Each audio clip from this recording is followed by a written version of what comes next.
Okay, so for this video presentation, I decided to summarize chapter 4, which was existential dynamics of theorizing Black invisibility.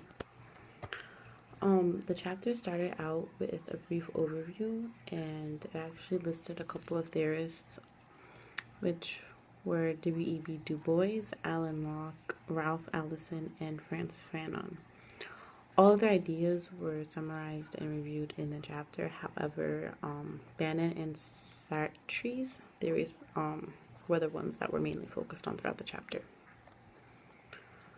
The first thing that was explained was Fanon's lived experience of race, which was basically just an explanation of, it basically just explained that, Black experiences were, and racism were experienced, like, obviously in, like, in a face-to-face situation. Like, the first one, which was a less direct form, would be, like, racist innuendos and jokes. Like, I know now in my generation, people make jokes of how African Americans love Kool-Aid or want watermelon because that's stereotypically what they eat or what they drink. And a more serious example would be of lynching and mobs that happened back a while ago. These are examples that, like, specifically happen to African Americans and are things that they had to experience, with hence the name lived experience of the race. Like, it happened specifically to that race, and no other race would really understand it. And then the chapter then goes into explaining and going through the differences of sadist and masochism. I'm sorry, I don't know if I'm pronouncing that right. Although they have different aspects, both are same in the fact that they attempt to deny the three dimensions, which are meaning, meaning as seen, and meaning as meant. Sadism is it's basically the in denial of the constraints that you face from society, whereas you feel like, no, there's nothing wrong, like, I can do what I want, I can follow my dreams, which is very ideal, although they're just really in denial and they don't believe that they're constrained by the society that they live in.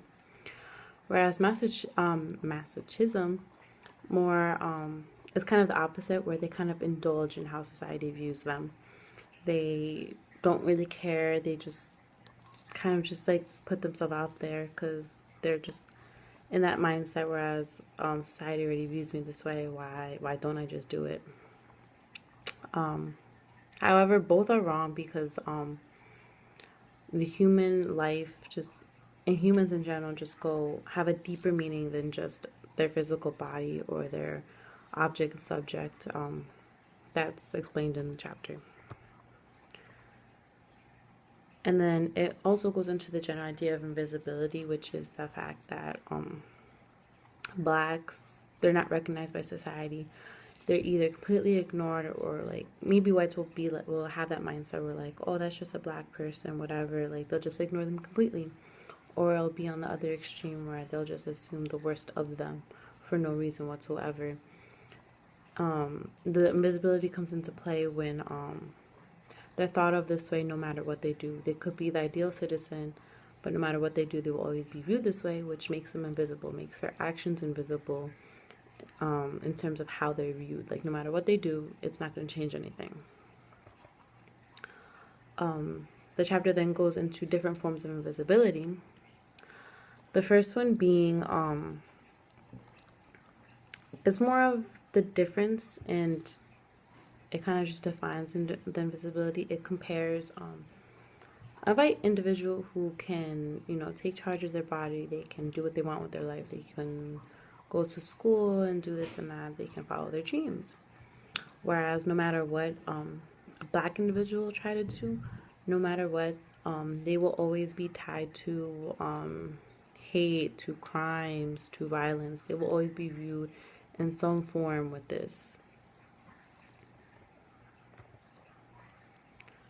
And then lastly, the second form of visibility that was reviewed in the chapter was it didn't have a formal name, but the textbook did refer to it as a black thing.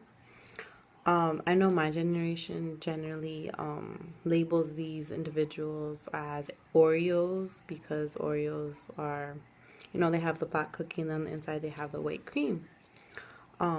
This form of invisibility goes into more of a fact, not so much in denial, but an individual has a higher chance of relating to white society and indulging themselves in white society when they're surrounded so much by white society or white individuals.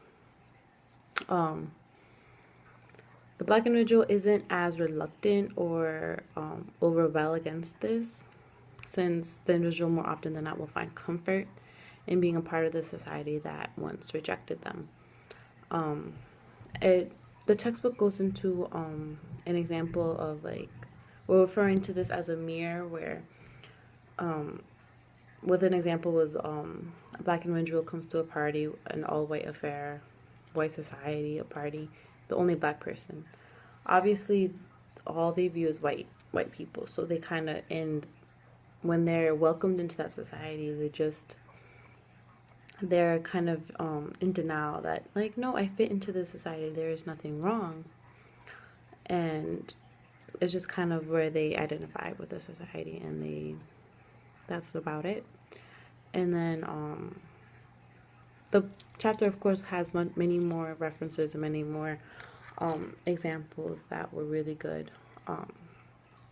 But these were just the main points that stuck out to me. But overall, the invisibility, the chapter just goes into detail of different types of invisibility that African Americans deal with, or why the segregation and hatred started. The chapter overall was really well written, and it did a good job at explaining what kind of invisibility and why, and the different types, of course.